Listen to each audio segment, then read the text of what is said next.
हे बिना पाकाचे तिळाचे लाडू बघा, कुणीही बनवू शकेल इतके सोपे. याशिवाय चवीला एकदम पेढ्यासारखे मऊसूत लागतात. सुरुवातीला तीळ भाजून घेऊया. त्यासाठी कढईमध्ये 2 वाट्या तीळ घातले. तीळ असे चटचट उडेपर्यंत खमंग भाजून घेतले. यातलेच थोडेसे तीळ मी बाजूला काढले आणि बाकीचे सुद्धा थंड व्हायला ठेवले. आता 1 वाटी शेंगदाणे सुद्धा छान भाजून घ्यायचे. एवढ्या वेळेत तीळ सुद्धा व्यवस्थित थंड झाले तर ते मिक्सरच्या भांड्यात घातले.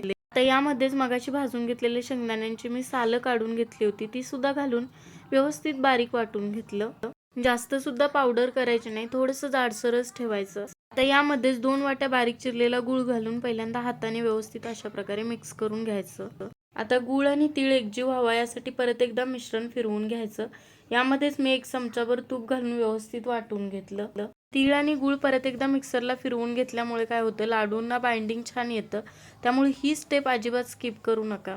सुरुवातीला जे भाजलेले तीळ साईडला काढून ठेवले होते ते आत्ता घालायचे, यामुळे लाडू खाताना मध्ये मध्ये छान लागतात. थोडीशी वेलची पावडर घालून छोटे छोटे लाडू तयार करून घेतले. अगदी सहज हे लाडू वळता येतात. तुम्ही सुद्धा संक्रांतीला बनवून बघा. चला, जाता जाता लाईक आणि फॉलो तेवढं करा.